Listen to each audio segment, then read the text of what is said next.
तो ये वातेष्टि हवन है। वातेष्टि बात रोगों के लिए। बात रोग 80 प्रकार के होते हैं, जैसे लकवा, sciatica, heart attack, BP low होना, हाई होना, घबराहट आना, चक्कर आना, मिर्गी आना, जोड़ों के दर्द, ये सारे रोग ये वात रोग हैं। ऐसे 80 रोग हैं, तो ये वातेष्टि हवन करेंगे उसके लिए।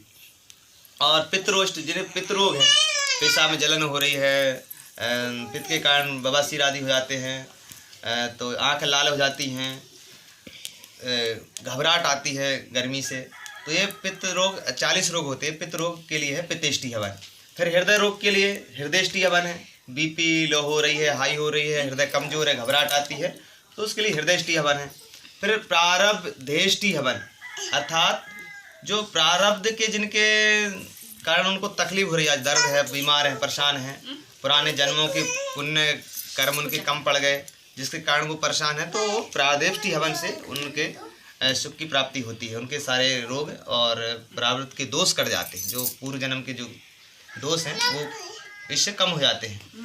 और ये मधुइष्टि है। मधुइष्टि हवन करने से शुगर ठीक होती है। ये शुगर हवन, मधुइष्टि हवन करने से शुगर जैसी बीमारी से निजात मिलती है। फिर नीचे जो हवन रखी है इसका नाम है संततिष्टि हवन, अर्थात जिनकी संतान नहीं है, जिन्हें संतान सुख की अभी तक प्राप्ति नहीं हुई है, तो ये हवन करने से उनको संतान की प्राप्ति हो जाती है।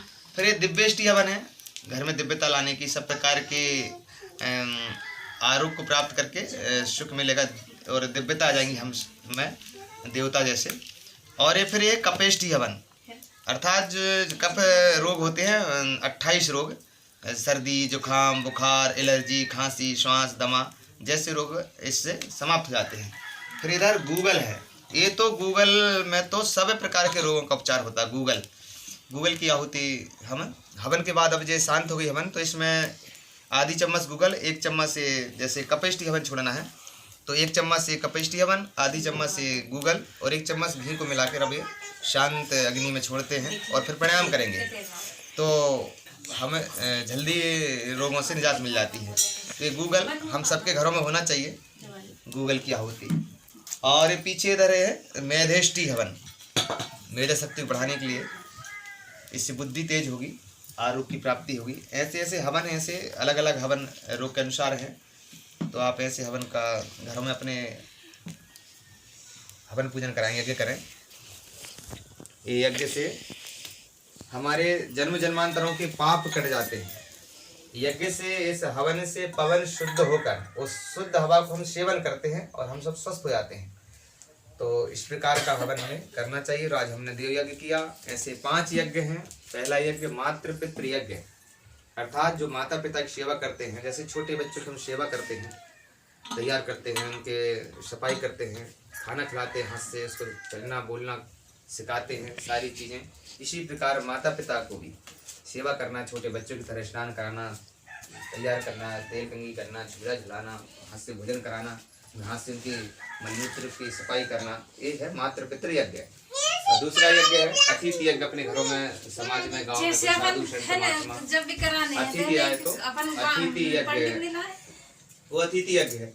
गाँव में साधु संत महात्मा आ जाए, उसकी सेवा करना, वो अतिथि यज्ञ है। उनसे ज्ञान प्राप्त करना।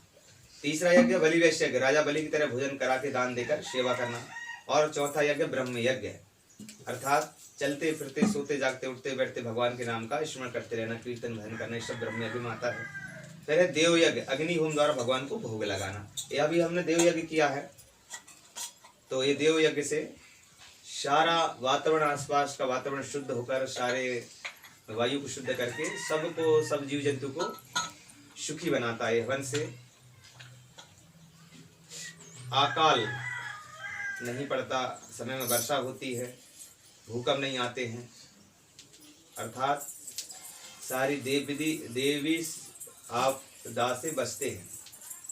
और तीनों प्रकार के ताप दूर हो जाते हैं, दैहिक, भौतिक और देवी तापों से में इससे मुक्ति मिलती है। ये यज्ञ से, ये है देव यज्ञ। इस प्रकार के 5 यज्ञ हैं हमारे घरों में। हम इन 5 यज्ञों को डेली करें और एकदम स्वर्ग जैसा जीवन जिए।